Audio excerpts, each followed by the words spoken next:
is happening here may be unique in American history. The marchers you see are not protesting unfair labor practices or advocating a political cause. They are here to challenge the conscience of the wealthy and powerful Watchtower Society, better known to the public as Jehovah's Witnesses. Jehovah's Witnesses have a massive international organization with millions of members and hundreds of millions of dollars.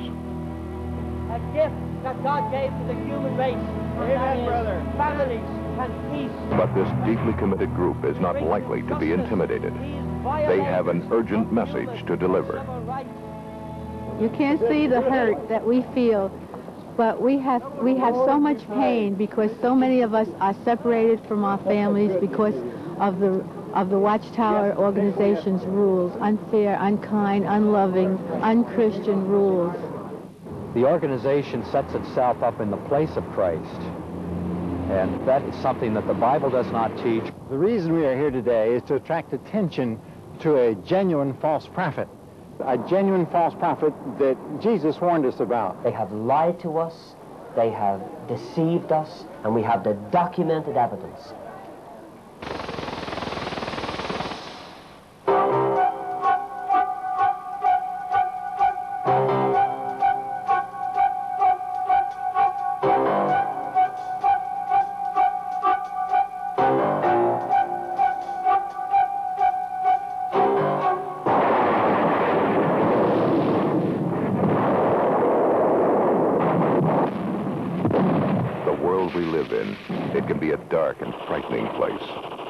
A breeding place for greed, heartbreak, evil, a nightmare far removed from mankind's greatest dream, paradise.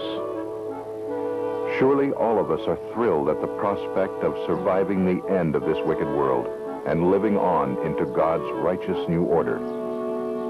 What a grand future awaits us. This confident statement, brimming with hope, is from the Watchtower Society's publication, You Can Live Forever in Paradise on Earth. It is this promise that attracts the new convert to become a Jehovah's Witness. The thing that attracted me to the Watchtower Society was that they taught that Armageddon was so close that those who were living now would never have to die, but that they could live forever. I think one of the greatest things that appeals to the people is that we were taught that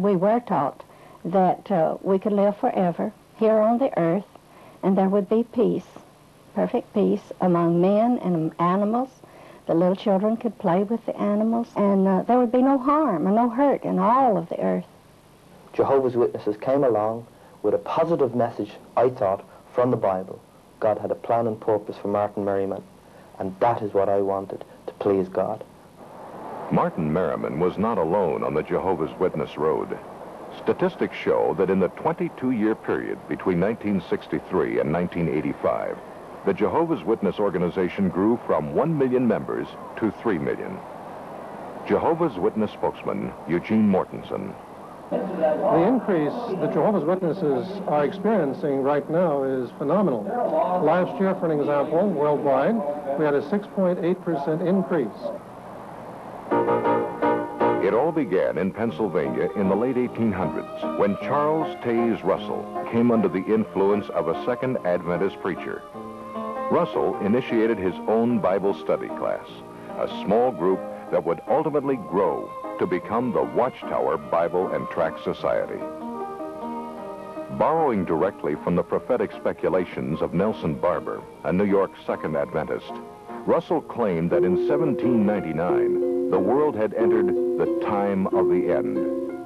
That in 1874, Jesus Christ had returned invisibly, and that the world would come to an end in the year 1914. In 1879, Russell, then 27 years of age, was so passionately convinced these prophetic dates were given by God that he sold his prosperous clothing business and struck out in a new direction. With very little education or theological background, he began printing the magazine Zion's Watchtower and Herald of Christ's Presence. Known today as the Watchtower, this publication, which has grown from an initial printing of 6,000 to well over 288 million copies annually, dictates all major doctrines to Jehovah's Witnesses. During his lifetime, Russell authored a vast amount of literature, including a series of volumes entitled Studies in the Scriptures. According to Russell, no one could understand the Bible without these books, and reading the Bible alone would lead only to spiritual darkness. One of Russell's teachings was that Egypt's Great Pyramid was designed and placed there by God as his second witness next to the Bible. It would be an instrument to reveal his great plan of the ages for mankind. This measurement indicates the length of the year, the weight of the earth, the distance to the sun, etc. Russell believed his dates and chronology were confirmed by the measurements of the interior passageways of the Great Pyramid. According to Russell, the passageways verified 1914 as the year the world would end. Finally, 1914 came and went. Russell and his followers were not raptured from the earth, and the end had not come. John Knight, who was 15 years old at the time, remembers what came next. Well, when 1914 came, of course, we had to change our views, just like we had to change the views later. The date was pushed forward to 1915, then 1918. Certainly Armageddon was just around the corner. But in 1916, Charles Taze Russell died, sick, weary, and disappointed. A massive stone pyramid stands today at his gravesite as an embarrassing reminder of his false prophecies. Through hard-fisted, inside political manipulation, Joseph Franklin Rutherford, a Missouri lawyer who had given himself the title of judge, became the second president of the Watchtower Bible and Tract Society in 1917. In 1918, Judge Rutherford's lecture, entitled Millions Now Living Will Never Die, was the beginning of a worldwide recruiting effort called the Millions Campaign. Not too surprisingly, it proclaimed the coming destruction of the existing world. It would happen soon, in 1925. Based upon the promises set forth in the divine word, we must reach the positive and indisputable conclusion that millions now living will never die. In 1920, the Millions book was published.